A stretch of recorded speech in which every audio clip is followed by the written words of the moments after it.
Kita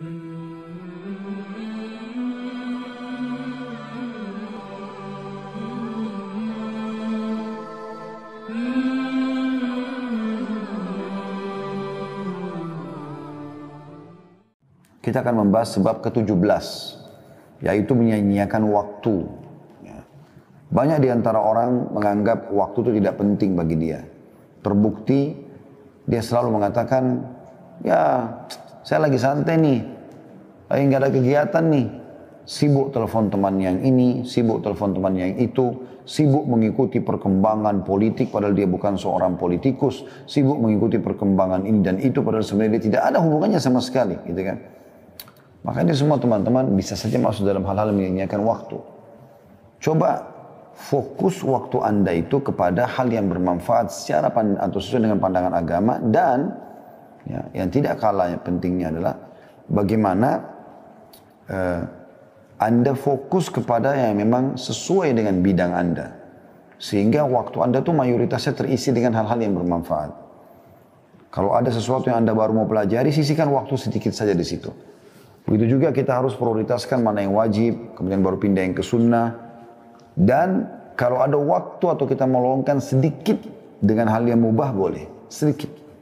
Tapi bukan mayoritas waktu masuk ke dalam hal yang mubah. Seperti makan, minum, segala macam. Itu boleh, tapi jangan sampai skala prioritas di sana. Ada orang subhanallah pergi jauh-jauh sampai ke luar kota, ke luar negeri hanya untuk mengejar kuliner tertentu. Untuk apa ini sampai seperti itu? Kalau Anda kebetulan pergi ke sana, lalu Anda mendapatkan kuliner yang enak di sana, oke. Tapi kalau buang waktu sampai ke sana, berapa banyak uang yang dikeluarkan, berapa banyak waktu yang dihabiskan. Lebih baik Anda lakukan umrah, lebih baik Anda lakukan perjalanan ibadah. Atau Anda misalnya daripada kuliner, Anda misal datang ke tempat-tempat sejarah Islam, sambil selingannya kuliner, iya, mungkin itu masih bisa gitu kan. Jadi yang terpenting didahulukan daripada yang mubah gitu loh. Tapi ada orang membuang waktu hal yang kadang-kadang tidak perlu gitu. Saya pernah berjalan dengan beberapa teman-teman ke luar negeri waktu itu, ada program perjalanan luar negeri ya, plus umrah. Tiba di satu tempat, lalu pada bubar gitu, pada pergi. Ternyata hanya untuk mencari baju kaos saja. Sudah hampir sampai tengah malam balik, ternyata hanya beli baju kaos yang ada dijual di situ. Maksud saya, kita masih bisa kok beli. Dan itu ternyata punya cabang hampir di seluruh dunia. Bisa kita beli. Tapi hanya untuk dikatakan, oh pernah beli baju kaos ini di negara ini. Jadi, kalau hanya khusus untuk itu, bayar tiket pesawat begitu banyak, sayang kan. Kalau ada hubungannya dengan masalah sejarah Islam, baru kemudian kita di selingan waktu hal yang mubah kita sisipkan, tapi bukan menjadi skala prioritas. Mudah-mudahan bisa ditangkap pesannya tentunya. Nah teman-teman sekalian, banyak sekali orang yang membuang-buang waktu yang padahal yang tidak bermanfaat. Nongkrong, omong kosong gitu kan. Itu baru sia-sia. Sayang sekali. Sampai seorang salaf pernah melihat ada sebagian anak-anak muda lagi nongkrong, duduk-duduk di pinggir jalan, baring-baring, ngobrol omong kosong, ketawa-ketawa terbahak. Bukan tidak boleh. Tapi beliau mengatakan, andai saja waktu itu bisa diperjualbelikan, maka saya akan beli waktunya mereka itu. Sayang mereka buang-buang seperti itu. Ya. Kalau misalnya umur kita dikasih sama Allah SWT 90 tahun, 100 tahun misalnya. Lalu kita bisa transfernya orang yang dibuang-buang saja. Yang dia cuma pakai tidur yang berlebihan. Kumpul sama teman-teman yang memang omong kosong, apalagi pakai kemaksiatan. Mau dijual, kita beli aja. Satu hari 24 jam dia pakai omong kosong 3 jam. Kita beli aja berapa dia mau beli. Dengan nilai apapun. Para salafus saleh sampai ke sana pikirannya. Saya akan bacakan teman-teman yang dikatakan oleh penulis di sini di poin ke-17 sebab lemahnya iman di halaman 88. Menyia-nyiakan waktu. Sesungguhnya karunia yang paling besar yang diberikan Allah kepada seorang muslim adalah menggunakan seluruh waktunya untuk beramal soleh. Bayangkan kalimat penulis ini, seluruh waktunya. Bahkan kita sudah pernah berikan gambaran teman-teman sekalian, hal yang mubah bisa berubah menjadi sunnah, bisa berpahala. Contoh, makan, minum, tidur, mandi. Pada saat Anda meniatkan memang untuk ya, ibadah. Tidur supaya memberikan hak badan. Tidur supaya Anda bisa lebih kuat beribadah. Jadi selain memberikan hak badan juga memperkuat diri untuk ibadah. Anda makan, minum karena ini memberikan hak badan yang memang Allah SWT berikan sinyal lapar, sinyal haus. Jadi bukan cuma sekedar hilangkan lapar dan haus, tapi memang memberikan hak badan. Jadi dari mubah menjadi sunnah gitu kan. Begitu juga dengan tidur misalnya, begitu juga dengan mandi misalnya. Bukan hanya sekedar mandi, tapi mandi agar bisa lebih segar dalam beribadah, lebih merawat tubuh yang Allah amanahkan. Jadi berubah dari mubah menjadi sunnah. Maka dari itu Rasulullah SAW bersabda, "Igtanim khamsan qabla khamsin, syababaka qabla haramik, wa sihhataka qabla saqamik, wa ginaka qabla fakrik, wa faragaka qabla syuglik, wa hayataka qabla mautik." Pergunakanlah 5 hal sebelum datangnya 5 hal. Masa mudamu sebelum masa tuamu. Kalau kita sudah tua, peluang untuk melakukan seperti pada saat masih muda itu susah. Energi sudah berbeda. Mata, penglihatan juga sudah lebih kurang. Pendengaran sudah kurang. Dan seterusnya. Beda antara anak muda sama orang tua. Maksimalkan masa mudamu. Dan masa muda harus dihabiskan di atas ketaatan kepada Allah Subhanahu wa taala. Enggak boleh pada kemaksiatan. Kata Nabi SAW, "Inna Allah yu'jibu min syabin laisa lahu sabwah." Allah sangat kagum dengan anak muda yang tidak menghabiskan waktunya pada kemaksiatan. Yang saya herankan kadang-kadang kalau ada anak ganteng, anak yang tampan, yang gagah, dan ada anak perempuan yang cantik, ya. Heran kalau tidak menjadi ahli maksiat. Jadi kalau hadir di majelis ilmu, aneh. Jadi majelis ilmu harus orang-orang yang jelek-jelek saja. Ini aneh betul ini. Ya. Harusnya memang masa muda dipakai dalam ketaatan. Kita lihat para sahabat Abdullah bin Umar, Abdullah bin Abbas, Abdullah bin Mas'ud, Abdullah bin Amr bin As, Anas bin Malik, Usama bin Zaid. Ya. Ini sahabat-sahabat yang masih anak-anak mereka. Di masa Nabi SAW, tapi mereka diarahkan oleh orang tuanya dan lingkungan membentuk mereka menjadi orang-orang yang saleh. Sehingga pada saat Nabi SAW meninggal, umur mereka masih belasan tahun, mereka setelah itu sudah bisa menjadi ulama. Bahkan Usama bin Zaid menjadi panglima perang. Di dalam pasukannya ada Abu Bakar, ada Umar, ada Uthman, ada Ali. Sahabat-sahabat Nabi yang mulia, yang terkenal sahabat senior. Tapi Nabi SAW tunjuk dia. Sebagian orang sempat berbicara, apakah anak kecil ini bisa pimpin peperangan? Di tengah-tengah pasukan ada si fulan dan si fulan. Kata Nabi SAW, sungguhnya mereka telah meragukannya sebagaimana mereka meragukan ayahnya. Tapi ketahuilah dia orang yang ahli di bidangnya. 17 tahun umur Usama bin Zaid pada saat itu. Gitu kan? Makanya Iyas Al-Muzani, seorang tabi'in yang masyhur dengan kecerdasannya. Subhanallah, saking cerdas dari kecil belajar agama terus sampai argumennya kuat sekali. Satu waktu pernah khalifah datang ke wilayahnya mereka di Irak. Kemudian dia pun termasuk datang jalan mau menemui khalifah. Umurnya masih 17 tahun waktu itu. Di kiri kanannya ada 2 ulamanya Irak. Sebelah kanan 2, sebelah kiri 2. Maka khalifah mengatakan, "Aku belum pernah lihat pemandangan seburuk hari ini. Bagaimana bisa anak muda itu didampingi dengan 4 orang syekh, 4 orang-orang yang sudah tua dan berilmu di kiri kanannya. Seakan-akan ini pemimpinnya gitu."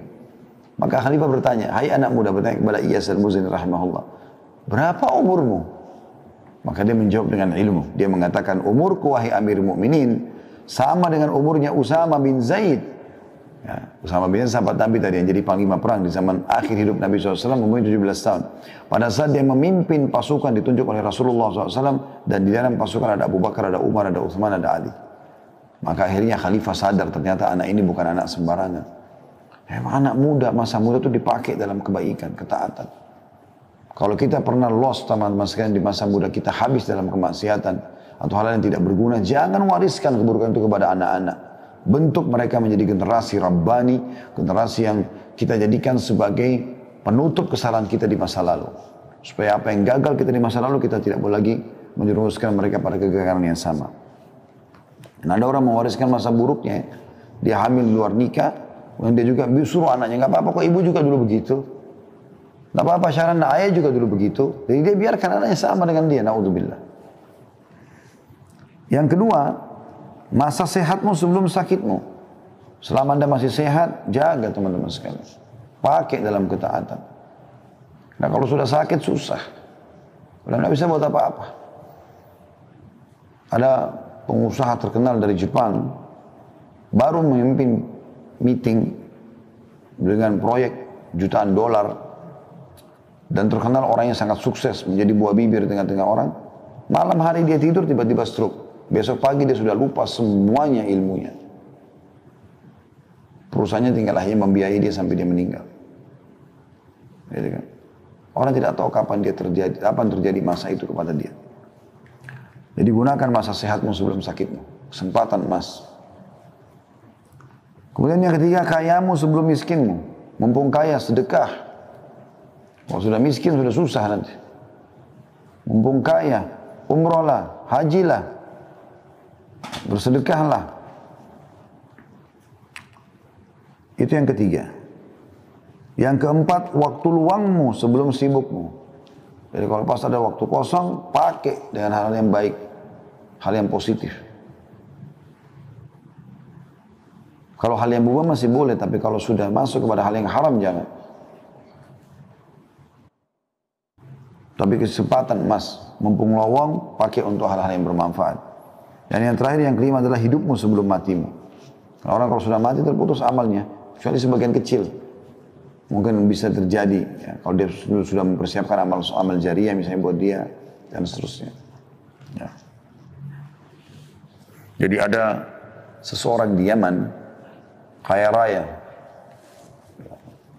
miliarder. Dia orang yang baik sebenarnya.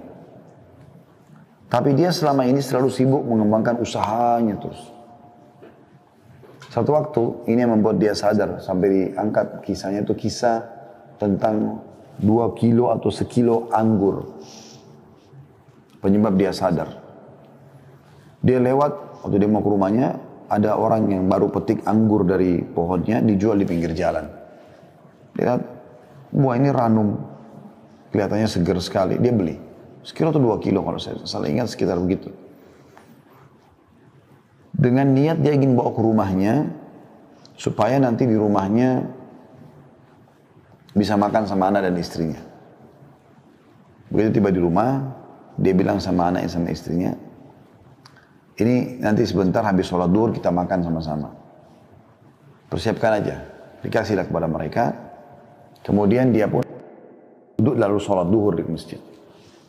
Subhanallah, begitu dia pulang dari sholat duhur, sudah dihidangkan makan siang, dia tanya, mana anggur tadi yang saya beli? Kata mereka, sudah habis kami makan tadi. Kata istrinya, anak-anak berebut tadi jadi habis. Tiba-tiba dia terenyuh gitu. Dia berpikir, apa yang sedang terjadi?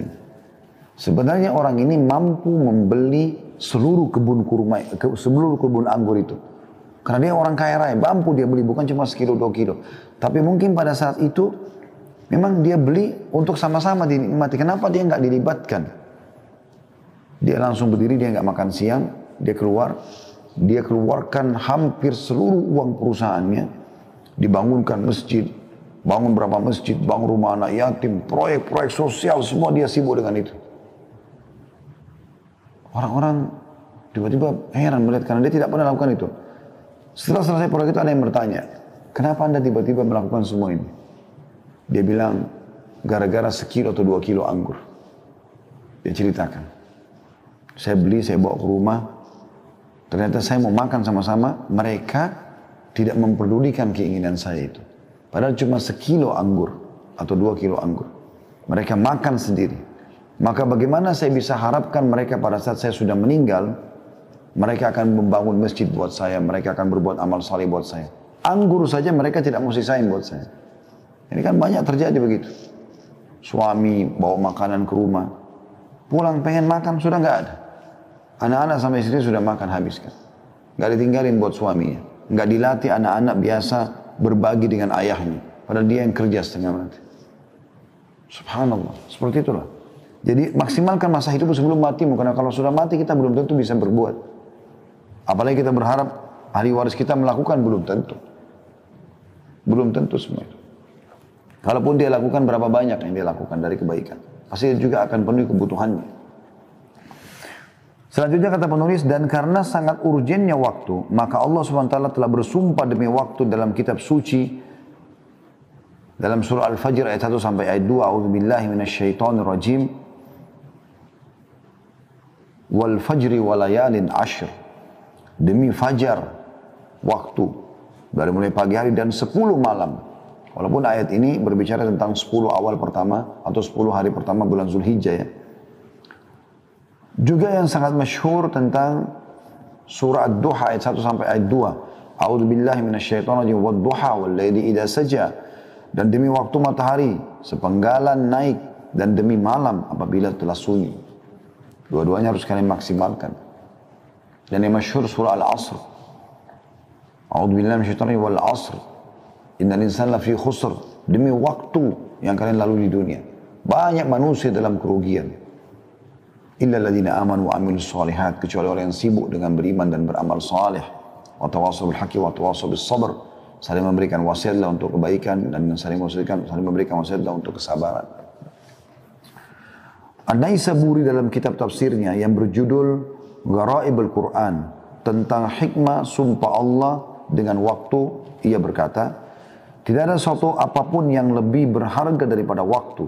Pengkhususan Allah dengan waktu itu merupakan petunjuk bagi bahwa manusia cenderung melakukan hal-hal yang tidak baik dalam hidupnya. Serta menyalahkan waktu itu, menyalahkan waktu jika ia mengalami penderitaan dan kerugian. Jadi Allah bersumpah dengan waktu adalah menunjukkan kemudian waktu itu. Dan sungguhnya penderitaan dan kerugian yang selalu menyertai manusia adalah karena aib yang ada di dalam dirinya, bukan pada waktu. Makanya Nabi SAW juga bersabda, Allah SWT berfirman hadis qudsi ya, la tasubud dahar fa innid dahar. Jangan kalian pernah mencaci maki waktu. Aku adalah pencipta waktu itu. Jangan salahkan waktu, tapi salahkan dirimu sendiri. Kitalah yang banyak membuang waktu. Subhanallah, kadang-kadang mungkin teman-teman tidak asing kalau lagi tonton cuplikan. Saya kadang-kadang kalau lagi buka YouTube gitu kan, ada cuplikan lewat iklan 5 detik. Saya kadang-kadang merenungi 5 detik itu. 1, 2, 3, 4, 5. Orang bisa buat iklan 5 detik. Dan Anda sudah bisa faham dalam 5 detik iklan apa yang sedang disampaikan. Itu kan luar biasa itu. Ya. Saya pernah melihat ada yang sampai 30 detik. Kalau kita hitung 30 detik itu setengah menit ya. 1 menit kan 60 detik ya. 30 detik. Itu lama rasanya kita nunggu untuk melanjutkan cuplikan yang akan kita lihat setelahnya. Itu saya ambil pikiran, saya ambil sebuah poin. Oh subhanallah. Berarti waktu itu mahal sekali ya. Artinya hitungan detik yang banyak kita buang itu ternyata memang mahal itu. Dan itu sudah sangat tinggi gitu. Syaitan kadang-kadang mempermainkan cara kita melihat waktu ini teman-teman sekalian. Contoh misal, kita kalau masuk ke restoran, atau kita masuk ke masjid dulu lah. Kita masuk ke masjid mau sholat misalnya. Perhatikan kadang-kadang masjid itu meletakkan durasi antara azan dan iqamah 3 sampai 5 menit. Itu 5 menit sudah dianggap lama. Kalau yang sampai 10 menit itu berarti luar biasa, ideal. Tapi umumnya orang kasih 5 menit. Yang digital biasa ya, 5 menit. 5 menit itu teman-teman kalau menunggu iqamah sholat, lamanya rasanya. Syaitan mempermainkan itu buat kita. Lama, padahal situ kita bisa kita rasa lama. Padahal sebenarnya itu waktu yang sangat mahal. Disitulah saat kita berdoa karena waktu mustajab. Allah terima apa saja hajat anda selama tidak minta yang haram. Selama ikhlas karena Allah. Di hari 5 kali kita punya kesempatan. Subuh, duhur, asar, maghrib, isya. Mustajab doa. Kita bisa sholat qobliyah. Ini luar biasa sebenarnya. Tapi kita rasa lama, berharap kadang-kadang buru-buru, baru 2 menit sudah langsung iqamah. Karena buru-buru menyelesaikan sholatnya. Tapi kalau kita masuk ke restoran, nunggu, pesan menu kesukaan, tapi ini maaf Pak, atau Bu, masih lama sekitar 15 menit. Oh nggak apa-apa, nggak apa-apa, 15 menit pun nggak apa-apa. Jadi pendek, pada saat mau makan, pada saat mau apa, ada bahkan orang naudzubillah pacaran membuang waktu biar sampai berjam-jam, nggak masalah. Dianggap nggak masalah. Tapi kalau dulu sama pasangannya, jenuh. Gitu. Atau pasangan halal ya maksud saya. Jadi di sini ditekankan, sebenarnya yang aib itu adalah pada diri seseorang, bukan waktu. Karena waktu tidak pernah ada aibnya. Dia akan terus sama saja. Ibnu Qayyim rahimahullah berkata, seorang manusia sejak pertama kali menginjakkan kakinya di bumi ini, maka saat itu ia telah menjadi seorang musafir yang melakukan perjalanan menuju kepada Tuhannya. Dan masa perjalanannya adalah umur yang telah Allah tetapkan baginya. Diriwayatkan dari Ibnu Abbas radhiyallahu anhu telah berkata, Rasulullah SAW bersabda, ni'matani maghbunun fihi ma katsirun minan nas, as-sihhat wal faragh. Terdapat dua nikmat yang banyak manusia tertipu pada keduanya, yaitu kesehatan dan waktu luang. Hadis riwayat Bukhari dan Tirmidzi. Ya. Jadi banyak orang subhanallah nyanyiakan lagi sehat tidak pernah mau ibadah. Nanti sudah sakit, sudah lumpuh, baru sibuk mau ibadah. Baru mau umroh haji, sudah susah pakai kursi roda. Mana anda di masa mudanya? Ya kan? Sudah rabun matanya baru mau belajar Quran. Mana anda pada saat masih terang matanya? Ya. Nanti sudah terlilit utang baru berpikir mau sedekah. Bagaimana caranya waktu lagi lapang kenapa nggak sedekah? Gitu. Ya, sayang sekali. Ibnu Battal berkata, sedikit sekali manusia menyadari kedua nikmat itu dan mensyukurinya dengan kebaikan. Ya, nikmat sehat dan waktu luang ini adalah nikmat yang besar. Dan cara untuk mensyukuri nikmat itu adalah memaksimalkan keduanya. Maksimalkan kesehatan di atas ketaatan, maksimalkan waktu luang di dalam ketaatan. Waktu adalah umur manusia dan kehidupannya. Hari yang berlalu makin mendekatkannya kepada kehidupan akhirat. Dan hari-hari itu ibarat sebuah gudang. Lalu apa yang disimpan di dalamnya? Kata Hasan Basri rahimahullah, hai manusia, hai anak Adam, kau hanya adalah potongan waktu. Potongan waktu. Potongan hari. Kalau sudah lewat satu hari dari hidupmu, maka ada yang hilang dari bagian tubuhmu. Yahya bin Mu'adz Ar-Razi berkata, membuang waktu lebih buruk dari kematian.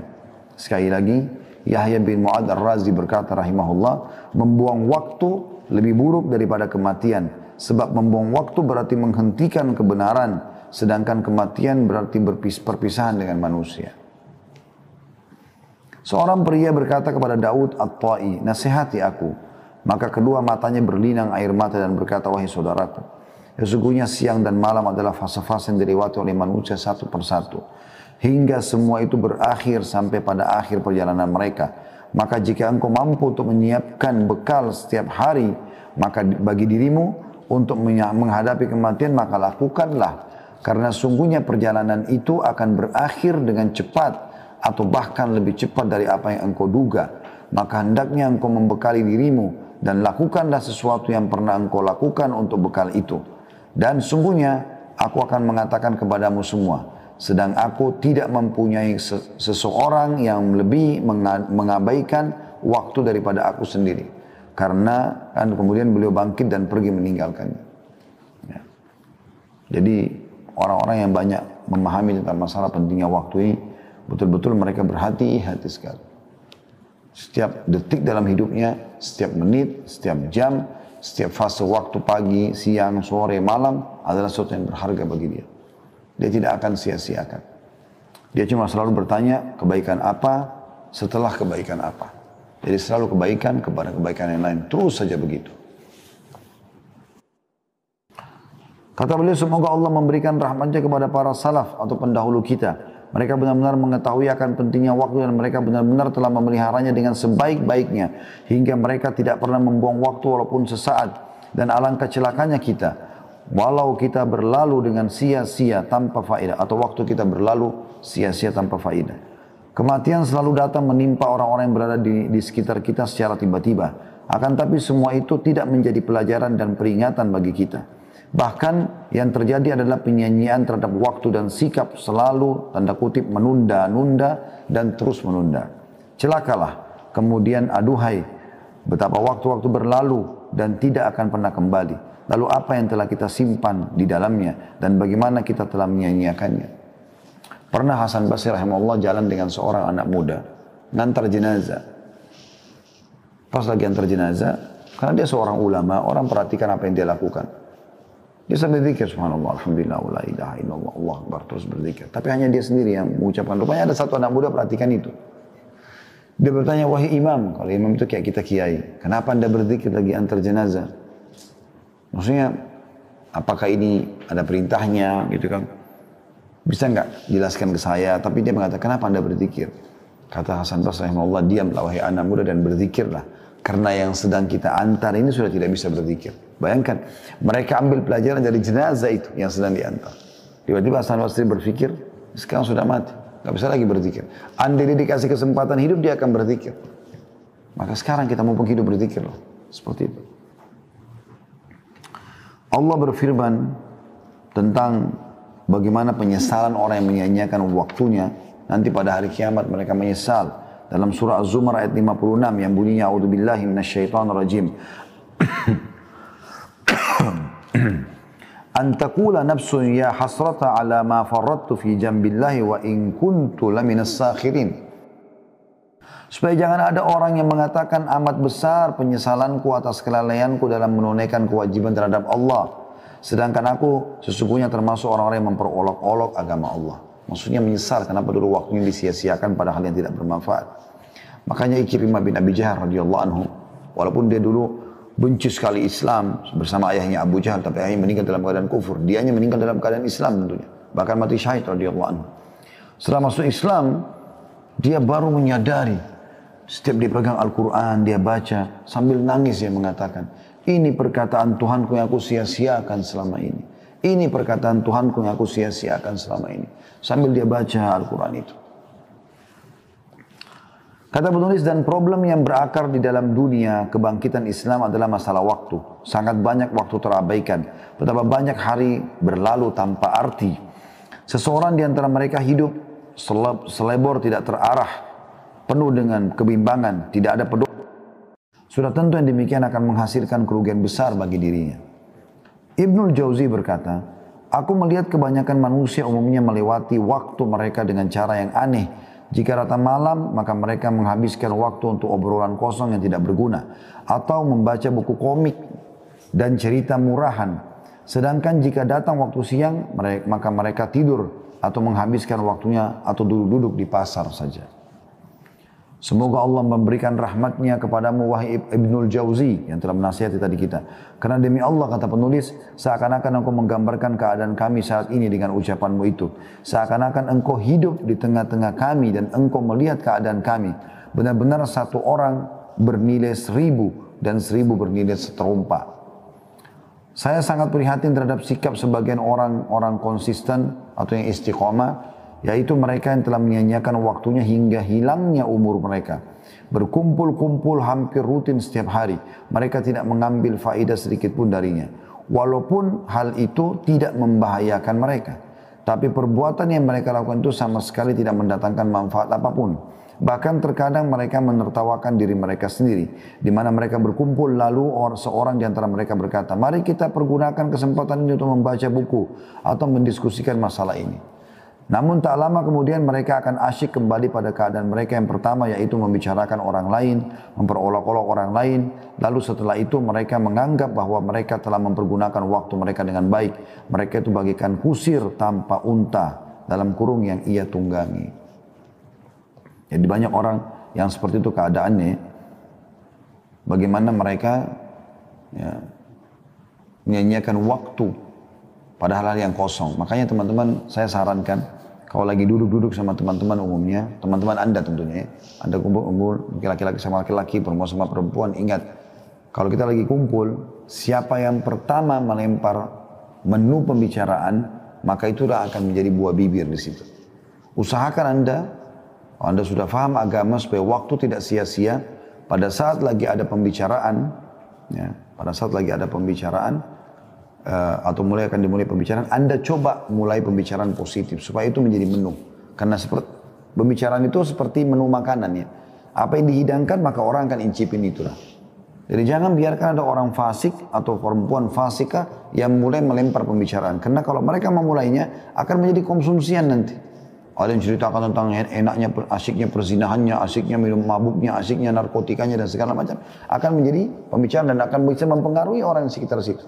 Tapi kalau Anda mulai berbicara, kemarin itu ada ceramah, ada kisah tentang ini, ada ayat begini, ada hadis begini, akan jadi pembicaraan nanti. Kalau mereka belum paham, mereka akan bertanya kepada Anda dan mulailah terbuka pembicaraan. Saya berapa kali buat majelis begitu ya. Bahkan pernah di Masjid Haram Mekah dulu, waktu itu lagi Ramadan, 10 terakhir Ramadan, banyak teman-teman lagi itikaf, saya kumpul sama mereka. Kemudian tiba-tiba saja pada saat lagi duduk, saya coba gitu kan. Melemparkan beberapa perkataan atau pernyataan yang mungkin bisa membuka pintu diskusi. Alhamdulillah, akhirnya terbukalah. Jadi bertanya, jadi hidup suasana itu. Dibandingkan kalau kita tidak coba melemparkan informasi-informasi positif seperti ini. Sedangkan sebagian lain, kata penulis lanjutannya, duduk di dalam rumahnya untuk membaca beberapa halaman dari sebuah buku, kemudian ia keluar untuk menemui orang lain. Seakan-akan ia adalah Ibnu Aqil atau seorang ulama yang masyhur ya. Ketahuilah bahwa sedikit perbuatan kebaikan yang dilakukan dengan penuh konsisten serta terus-menerus adalah lebih baik daripada banyak kebaikan yang dilakukan dengan tersendat-sendat. Terdapat beberapa faktor yang menghambat seorang muslim untuk memanfaatkan waktunya. Yang pertama, selalu menuruti hawa nafsu. Sehingga waktunya terbuang-buang. Itu di sini yang dimaksud adalah nafsu pada hal-hal negatif ya.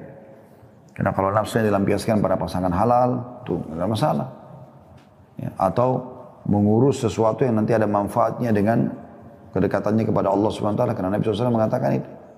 Tidak akan dianggap sia-sia seseorang yang sibuk mengurus alat-alat perangnya, hewan tunggangannya ya untuk berjihad, dan juga bercandanya suami istri untuk menghibur satu sama yang lain. Nah, itu halal gitu kan. Yang kedua, banyak angan-angan, berangan-angan kosong. Kita boleh punya angan-angan positif. Ya. Kita boleh punya himmah, semangat, keinginan besar, menjadi orang yang besar, iya.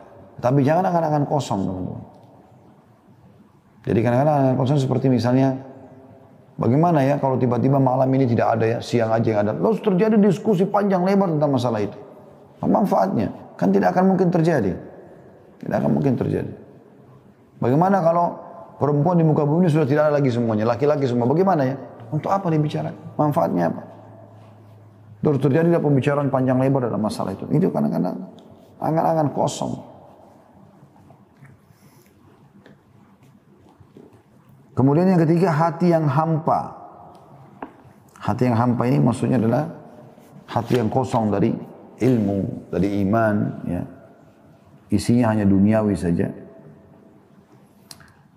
Tiga hal ini yang beliau sebutkan lalu mengatakan, dan terdapat beberapa faktor yang dapat membantu seorang untuk memanfaatkan waktunya, antara lain mengetahui pentingnya waktu, kayak kita bahas sekarang ini. Yang kedua, bersikap zuhud terhadap kehidupan duniawi, selalu menyadari dan menanamkan dalam dirinya ada kehidupan akhirat, dunia hanya kita lewati.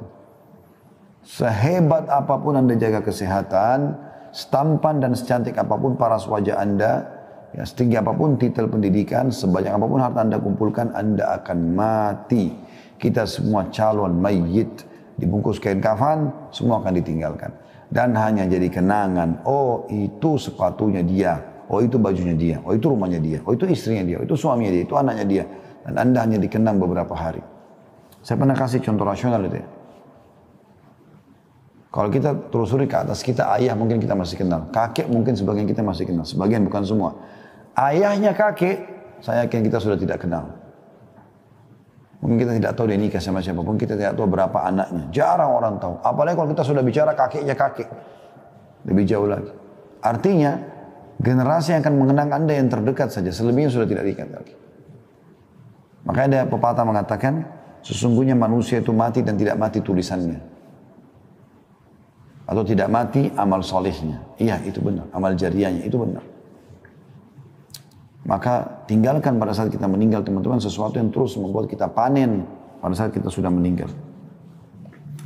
Itu yang kedua.